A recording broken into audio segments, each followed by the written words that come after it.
이 책에 딱 던져져, 처음에 딱 던지는 말이 이겁니다. 파트예요. 그죠? 자, 이거는 뭐, 누구나 다 생각하는 거고, 인간이 살면서 누구나 다 이걸 이야기하는 거죠. 그리고 우리가 관심이 가는 것입니다. 행복과 좋은 삶이 어떤 것인가? 행복의 실자이면 무엇일까? 좋은 삶이란 어떤 의미입니까? 행복과 좋은 삶이란 글쎄 무엇을 말하는가? 어떻게 하면 그런 삶을 살습니다. 이게 중요한 거죠. 어떻게 하면이죠.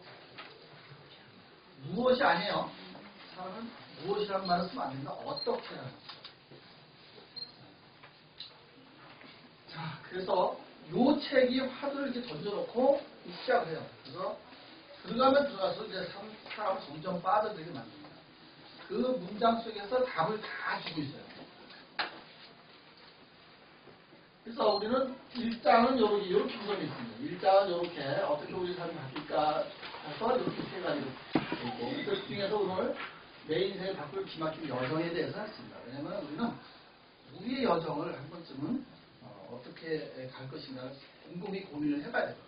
왜냐면 나는 나 혼자가 아니라 나에게 연결된 관계된 사람들이 많이 있다는 겁니다. 가족이 있건 지인들이 있건 누군가 있기 때문에 그런 걸 반드시 한 번쯤은 살펴볼 필요가 있다고 생각해서 제가 오늘 이 주제를 한 거예요.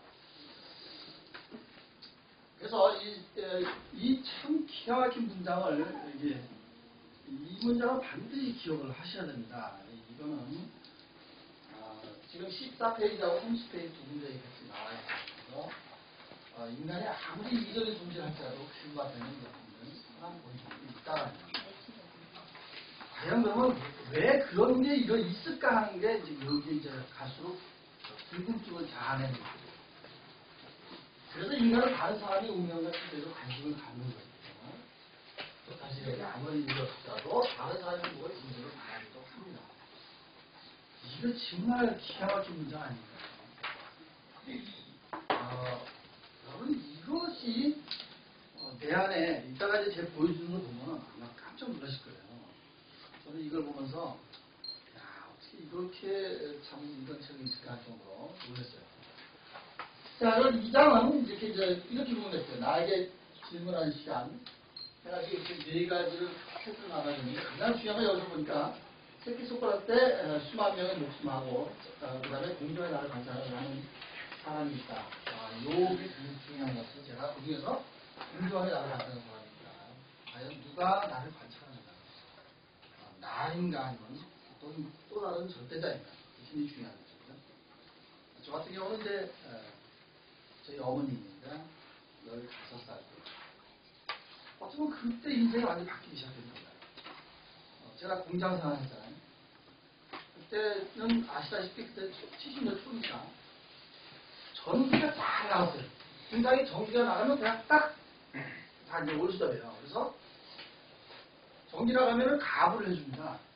공장에서. 그럼 가불 해가지고 이제 사람들이 다 1,500통에서 1,500장이 그때 당시 극장이 180원이었어요. 그러면 이제 오징어 사먹고 어쩌고 하면은 뭐 한 400원, 500원이면 아주 재밌게 노는데 나만 이제 못 해가는 거죠. 다 가불해서 다 영화관 가는데 나만 이제 못 가는데 공장에서 형들이 야 너도 해봐. 안 돼요, 안 돼요. 그래갖고 이제 나도 했어 이제 500원을 가불해가지고 이제 가서 재밌는 거. 월급 때 노란 북도 나오죠. 옛날에 월급 노란 북도 다 계산해가지고 나오잖아요. 그걸 엄마한테 딱 갖다 준 거예요. 엄마가 딱 보더니 가불 500원 떠 있잖아요.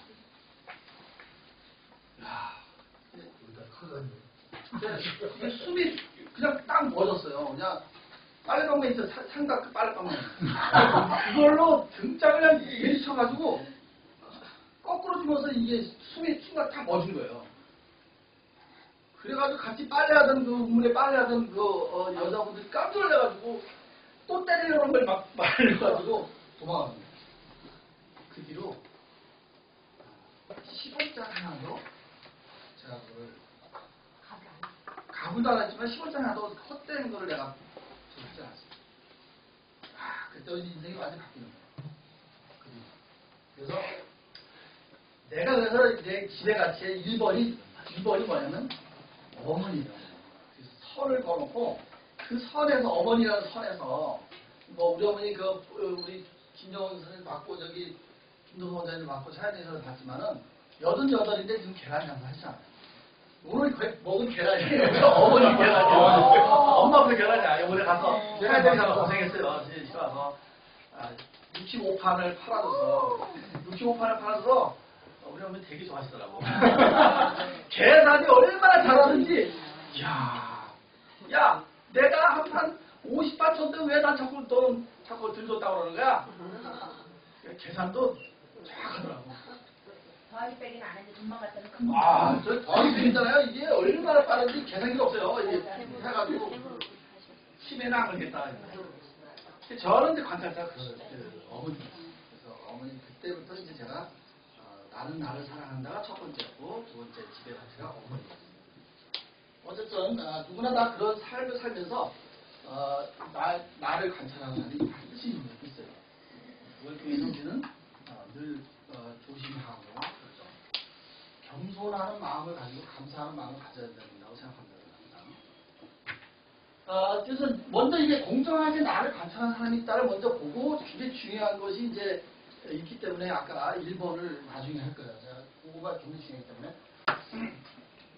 이제 이렇게 이제 던집니다. 또 그러면 왜 우리는 이타적인 마음이 있을까라고 이제 문장에서 이제 책에서 던지죠. 스미스가 이렇게 말을 해요. 공정한 첫 관찰자 때문이라고. 아까 그 문장에서 그 긴 문장에서 왜 사람들은 나하고 이득이 안 되는데도 남을 위해서 이렇게 할까 하는데 우리의 마음을 갖는 게 공정한 관찰자 때문이다. 그래서 공정한 관찰자가 굉장히 중요한 거죠. 그러니까 공정한 관찰자를 참 잘 해석을 해놨어요. 아주 잘 풀이해놨죠. 페이지 46페이지 있습니다. 우리 저기 누가 한번 읽어보세요. 인간의 상상 속 인물로 인간의 행동은 이 공정한 관찰자와의 상호작용에 의해 이루어진다. 공정한 관찰자는 이성, 원칙, 양심, 가슴 속 동거인, 내부 인간, 우리 행동의 위대한 심판자이자 결정권자다. 아주 정의를 너무 정확하게 잘 내려놨죠. 그래서 요거만 봐도 충분히 공정한 관찰자가 어떤 인물인 걸 알 수 있죠. 그죠? 사실 이렇게 하기 쉽지 않잖아요. 가슴 쪽 동거인이라는 표현에 나는 깜짝 놀랐어요. 이거 어떻게 이런 표현을 쓰는 가슴 쪽 동거인. 어서오세요. 네. 어서오세요. 그래서, 이거 박한준 교수님 오셨네. 다음요. 언어 표현에서 이렇게 멋진 표현을 못 봤어요. 그래서 이걸 많이 써먹으려고 해요. 어떻게 찾겠습니다. 올해는 가슴 속 동거인을 찾겠습니다. 내 말을 안 들어. 그러면서 이렇게 해놨어요. 이거 보세요. 우리가 얼마나 한번 생각을 해봐야 되냐면, 이거 보세요. 공정한 관찰자는 우주의 인간이 우주의 중심이 아니라는 사실을 상기시킵니다. 교만하지 말라는 거예요. 교만하지 말라는 거예요. 감사라는 얘기가 있거든요.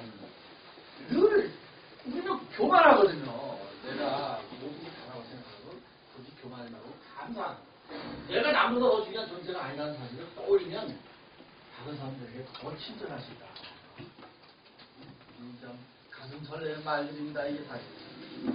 공정한 관찰자는 지나치 이기심이 말도 안 되는 것이라고 타인에 대한 배려심이 훌륭하고 고상한 것이라고 이끌어주는 우리 안의 목소리다.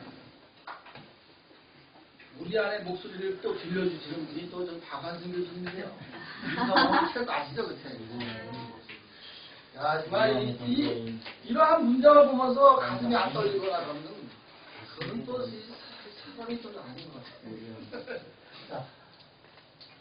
자, 지금 내가 나눠준 거 있습니다. 잘 그거 한번 읽어보세요. 지금 나눠준 거요. 이거를 혹시 남은 거 없어요? 남은 거에 이제 프린트를 해줄까요? 아니요, 됐어, 없습니다. 그럼 같이 보세요. 지금 없어요.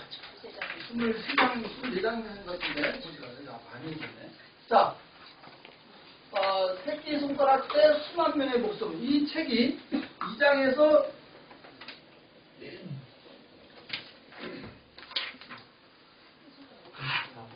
자, 2장 31페이지 보시면은 그 중국 지진 사건을 예를 들면 쭉 이제 풀어놨어요. 아, 정말 너무 어떻게 이 저자가 이렇게 풀어나갈까 깜짝 놀랐습니다.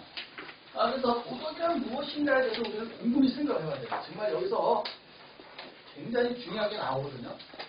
그 문장들 한번 보세요. 그걸 한번 쭉 읽어보세요. 그걸 한번 쭉 읽어보시고,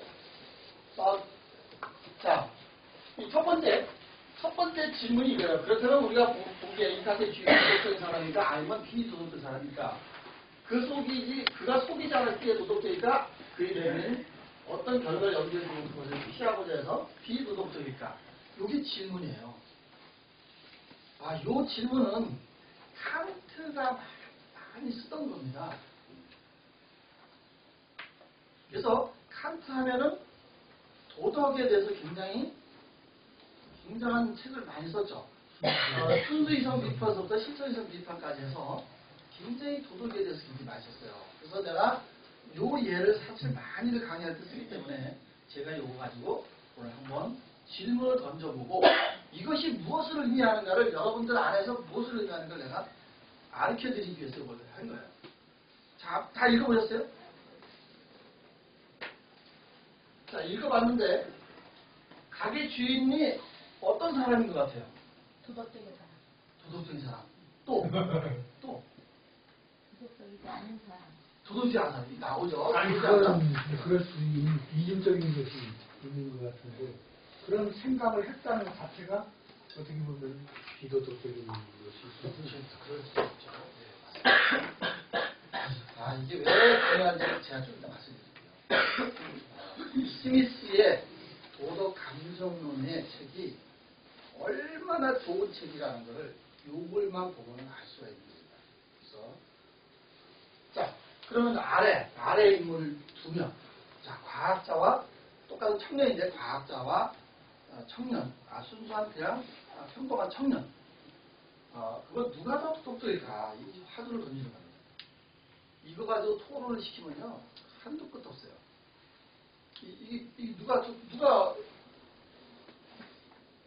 누가 더 도덕적인 것 같아요?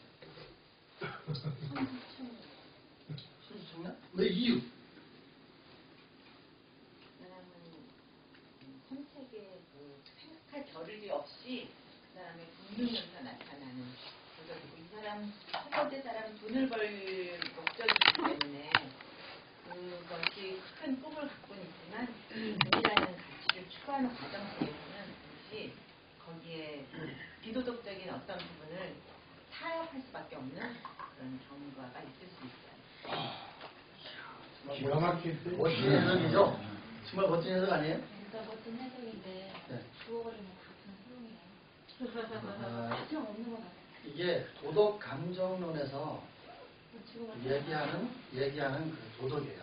우리가 살아가면서 죽음이 아니라 살아있는 동안에 우리가 누가 지금 다 죽는 게 아니니까.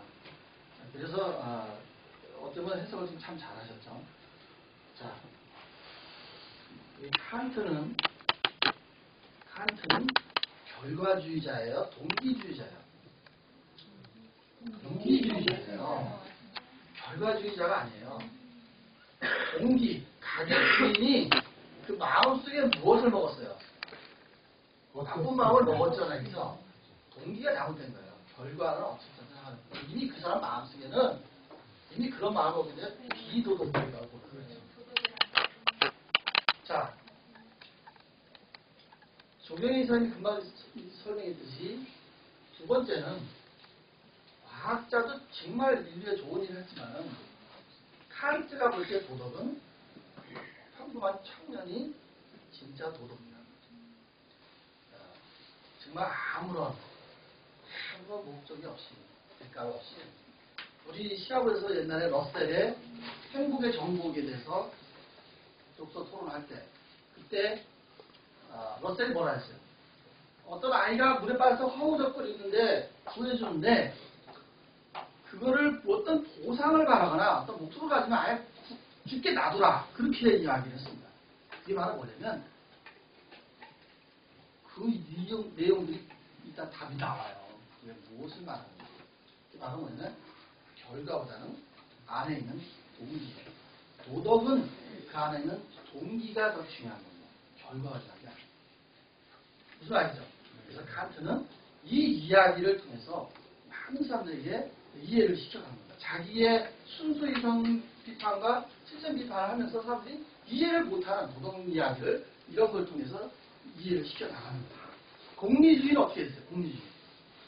공리주의는 결과주의지 않습니까? 결과가 좋으면 아무 상관이 없는 거예요. 공리주의자는. 인간의 욕망 다 필요 없어요. 결과만 좋으면. 공리주의 그렇습니다. 칸트하고는 다르죠. 그죠?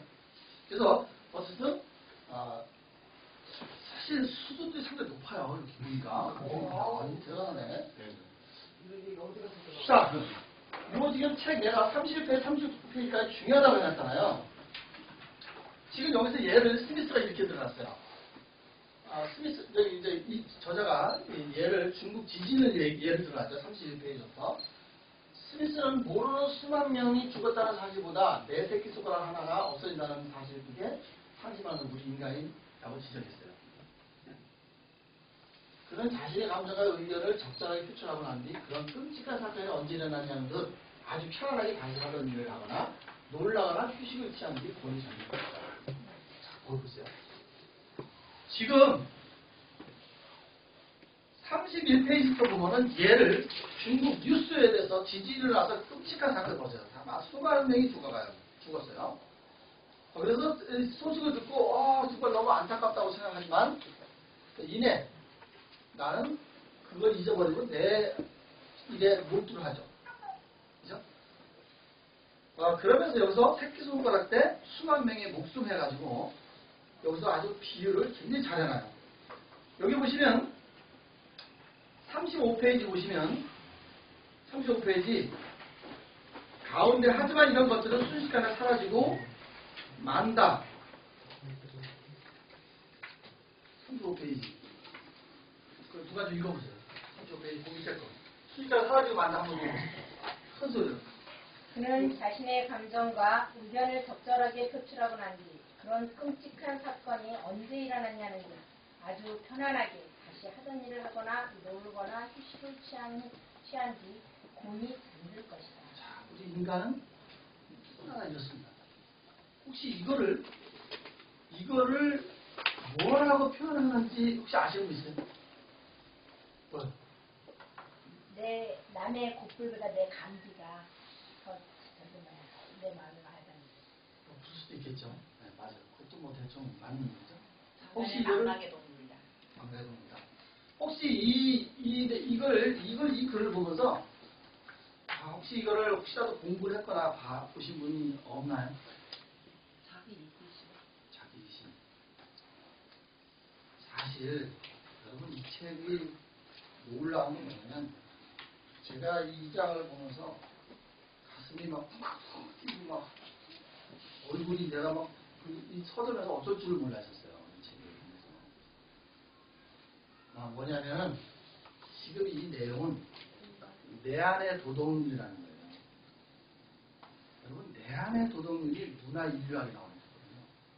지금 이 사람은 이 저자는 문화인류학이라는 것까지 여기다 집어넣은 거예요. 그래서 사람들에게 어떻게 이거를 이 스미스의 이 기가 막힌 문장을 어떻게 표현을 해줄까 해서 앞에 중국의 이야기를 끌어내서 문화인류학을 집어넣어서 내 안의 도덕률이 어떤 거라는 걸 보여주려고 이걸 이 사람은 한 거란 말이에요. 그래서 내 안의 도덕률이 뭐냐면 이따가 내가 칸트의 묘비명을 보여주면 아주 잘 나옵니다. 그래서 오늘 굉장히 중요한 건 뭐냐면 여러분들이 다른 건 몰라도 이 문장하고 내 안의 도덕률은 반드시 기억을 하셔야 됩니다. 살아가면서 그거는 굉장히 중요하기 때문에 어떤 사람을 대하든 내가 어떤 상황이든 가족을 대하든 반드시 그거는 기억을 하셔야 되는 거예요. 그래서 제가 굉장히 중요하다고 해놓습니다. 그래서 여러분들이 이걸 어디 가서 강의를 하거나 누구한테 얘기할 때 반드시 이거를 가지고 예를 들어서 설명해 주면 정말 훌륭한 강의가 될 수가 있어요. 이 책이라는 거는 그래서 좋은 겁니다. 바로 이러한 현상을 문화인류에서 내 안의 도덕이라고 해요. 그래서 혹시 문화인이력 관심이 많으면 한상복 교수님의 쓴 책을 한번 가서 보시면 굉장히 좋겠습니다. 한상복 교수님 아시죠? 어서오세요. 네. 아이고. 자, 내 안의 도둑들의 아주 대표적인 정말 아주 안 좋은 내 안의 도둑은 뭐냐면 아까 중국의 그 사람들 나하고 상관없어요. 마음만 아플 뿐이야.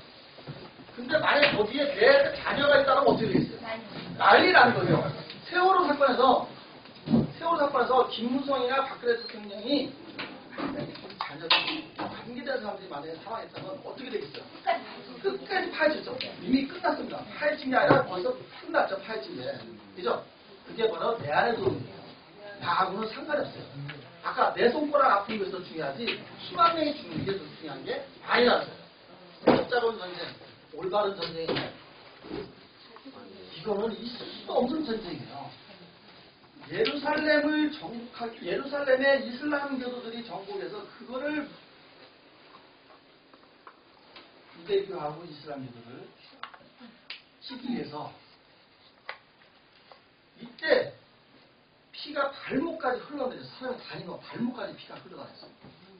비참한 전쟁, 세계에서 가장 비참한 전쟁, 특히 십자군 4차 전쟁은 아주 이루 말았었어요. 잔인하게 이룰 수 없습니다. 그리고 뭐예요? 수십만 명을 죽였는데도 아무런 어떤 죄의식이 없어요. 그래서 이때 교황이 나중에 사죄를 했죠. 잘못된 전쟁이었다. 이게 바로 내 안의 도둑입니다. 내 안의 도둑을 하나만 더 보여줄게요.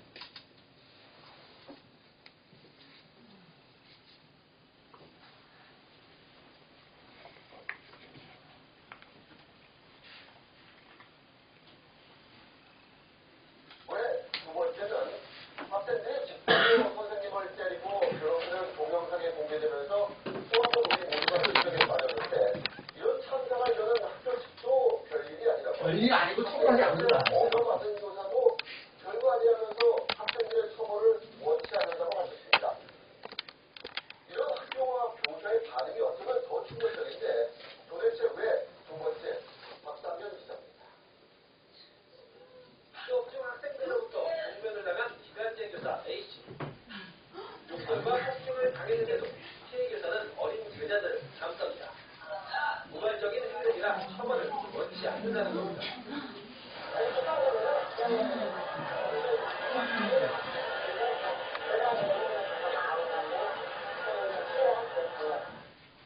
학생들에게 폭행을 당한 교사는 이 학교에서 올해 3월부터 기간제 교사로 근무해 왔습니다.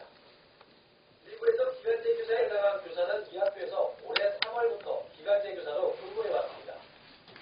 미국에서 기간제 교사의 직위상 재계약을 위해 학교의 눈치를 볼 수밖에 없는 상황이라고 무슨 말합니다. 얘기인지 아시겠죠? 기간제 교사니까 자기가 더 미치게 됐을 거고요. 학교에서 이게 문제가 커졌으니까 이게 더 확대되지 않기를 바라니까. 더 큰 문제는 학교 측이 이 상황을 대수롭지 않게 받아들인다는 겁니다.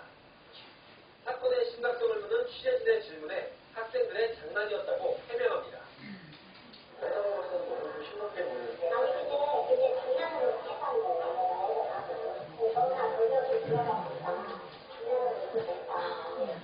이게 경찰의 처벌 수위를 본 뒤 결정하겠다는 입장입니다. 경찰은 해당 학생 4명과 이 상황을 동영상으로 찍어 포함 학생 등 5명을 입건했습니다. TV조선 박승현입니다. 자, PPT 좀.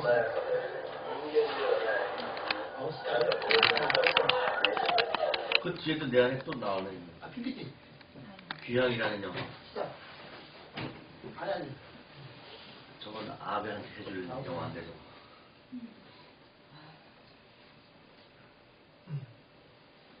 자, 지금 보시면은, 자, 거기서 이 화두가, 원래 내 영상을 2개를 대비해서 보여드렸어요. 교사가 학생을 때린 거하고, 이제 학생이나 선생을 때린 거 두 개 보여줬는데, 왜 그걸 보여주면은, 지금 기간제 교사라는 게 문제예요. 우리 선생님도 계시고, 조혜 선생님도 교수 선생님 출신이니까. 자, 기간제 선생님들은 파리 목숨이에요. 다시 계약이 안 될 수가 있는 거죠. 그죠? 그래서 어떻게 할 수가 없는 거예요. 이게 바로. 근데 어느 학교나 교사도 그 보호를 안 해줘요. 그게 뭐냐면 이게 바로 내한의 노동이에요. 나 아픈 거하고는 관계없는 거예요. 마음은 아프죠. 같은 교사로서 그렇게 당하니까. 그러나 내 일이 아닌 거예요. 그래서 그래서 이렇게 기간제 교사이기 때문에 어쩔 수 없는 그런 선택을. 왜? 계약이 안 되잖아. 저거는 이제 계약 끝난 거죠. 어디에도 안 되는 거예요. 지금 가장 문제되는 학교 어디 학교인 줄 아세요? 우리나라 기간제 횡포가 심한 학교. 충암.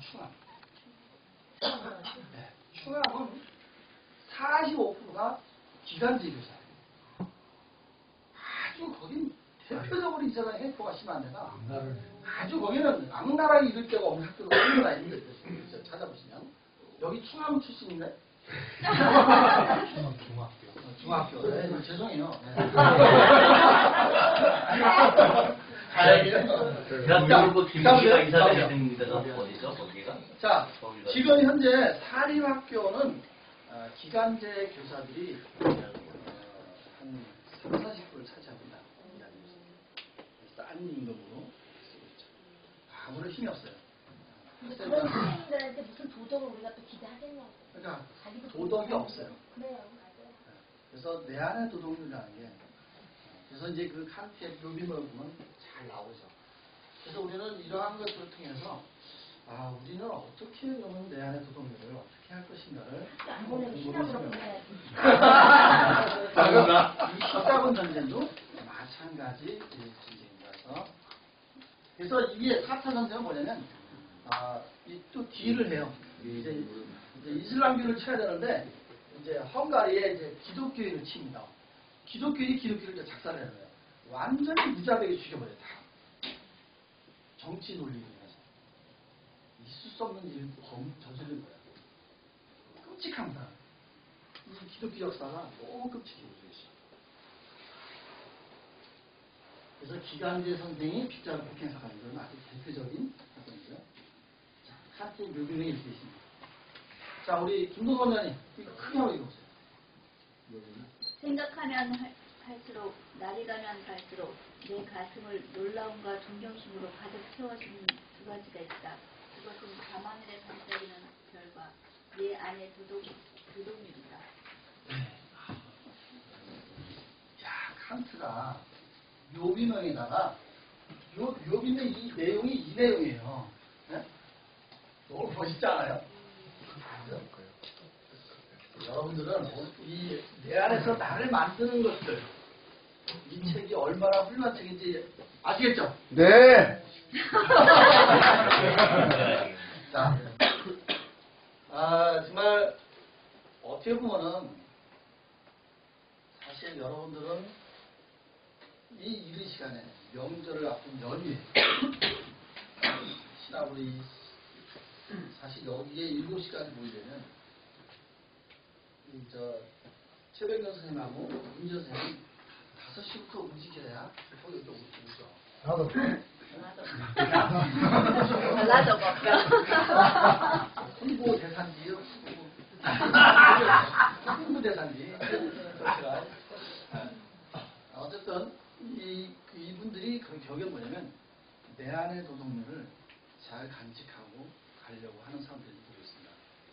그래서 스위스가 말하는 정말 도덕이라는 것이 우리가 관찰자, 나를 정말 관찰하는 관찰자. 여러분들은 누구나 다 갖고 있는 것 같고 나를 바꿀 여정, 그것도 다 가지고 계신 것 같아요. 그래서 정말 너무 정말 좋은 것 같고, 우리 임정호 참 놀랐어요. 왜냐면 자기가 가족이 있음에도 불구하고 자기 인생에 새로운 길을 열기 위해서, 여정을 바꾸기 위해서 그걸 과감하게 그만두고 지금 그걸 하고 있다는 거예요. 세라젬 여러분 건강 저 안에 있어요.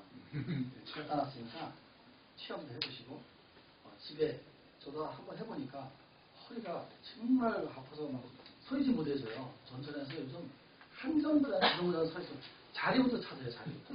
그런 적이 없었거든요. 그래서 하고 나니까 깨끗해요. 괜찮습니다. 그래서 저도 좀 많이 좀 활용해 주시고 필요하신 분들은 임대도 하시고 또 구매도 하셔가지고 건강이 우선입니다. 우리 최 변호사님도 아까 자녀가 3분이라고요? 야, 어디서 총각이라고 하거든. 혹시 나가서 총각이라고는 안 울리가 모르겠어.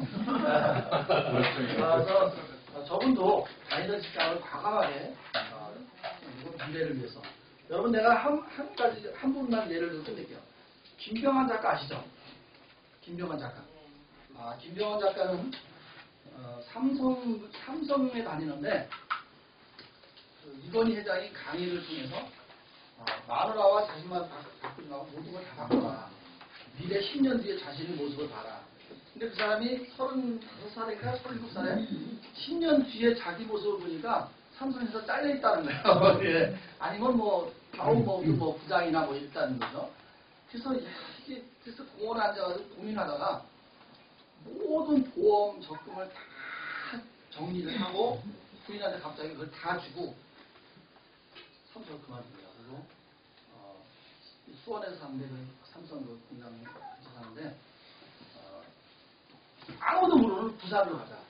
그래서 부산 서면으로 이사 가서 아침에 출근하는 것처럼 하고 저녁에 퇴근하는 것처럼 해서 아침 8시에 도서관에 가서 10시에 도서관에서 나와서 책만 보는 거예요. 나중에 엉덩이에 지문이 생겨서 서서 책을 보고 그렇게 3년 동안 무려 수천 권의 책을 보고 지금 4년 동안 책을 50몇 권을 썼어요. 책을 써서 완전히 삶이 바뀌잖아요. 그 이건희 회장님의 그 강의를 듣고 그 삶이 많이 바뀌고 책을 통해서 완전히 인생이 바뀌었고 지금은 글쓰기 아카데미를 하고 있습니다. 글쓰기 아카데미인데 엄청 비싸요. 그런데 어쨌든 간에 여러분들 내 삶의 여정을 바꿀 어떤 계기, 어떤 동기가 분명히 생기는 있었으면 좋겠고요. 신화부를 만나서 새로운 여기는 어떻게 보면 처음에 이 부분은 굉장히 정적이에요. 잔잔한 것 같은데 그러나 어마어마한 파장이 일어나는 데가 여기입니다. 그래서 여기가 하나의 인생의 여정을 바꾸는 공간으로 삼았으면 좋겠고요. 그래서 요걸 한번 스스로 이번에는 생각하는 당신 있는 도둑이 진짜 도둑인가요? 요걸 한번 생각하면서 연유를 넣으시면 좋겠고요. 자 마지막으로 이 글쓰기 아카데미 자 제가 잡으세요.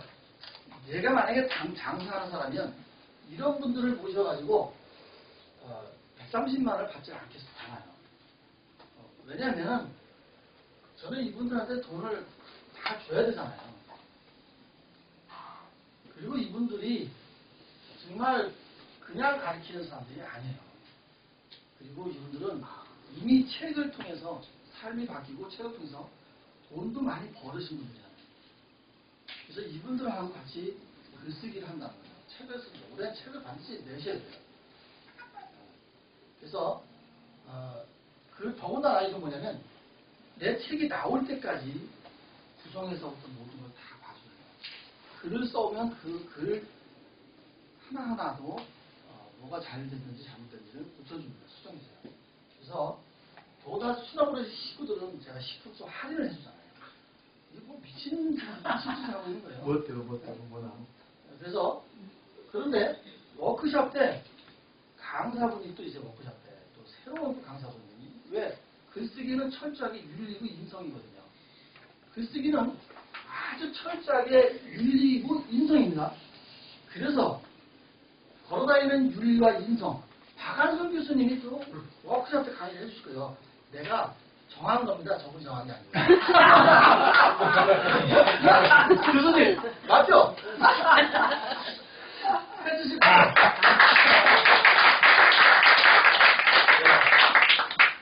괜히 왔어. 잘 오셨습니다. 아니, 저는 물어보지 않아요. 정하고 그냥 물어봐. 이미 나갔는데 왜냐면 인성을 가르치신 분이 이미 나갔는데 어떻게 할 거야? 자, 그래서 이번에 그 이광석 아까 첫째 말씀한 이광석 회장이 이번에 그분 책이 나왔어요. 그분 책에서 뭐라냐면 내가 삶을 바꾸고 억만장자 되려면 반드시 책을 써라. 그런 이야기였습니다. 그래서 어제도 오늘 연휴인데도 불구하고 참석해서 감사하고요. 자, 우리, 그리고 아까 이걸 못 맞춰서, 이거를 못 맞춰서, 제가 이거 누구 쳐야 되겠는데, 여기 최연소, 고등학교 3학년. 오케이. 3년 뒤에 책이 나올, 이재상, 이름도 재상입니다. 자, 이재상 군에게 드리겠습니다. 자.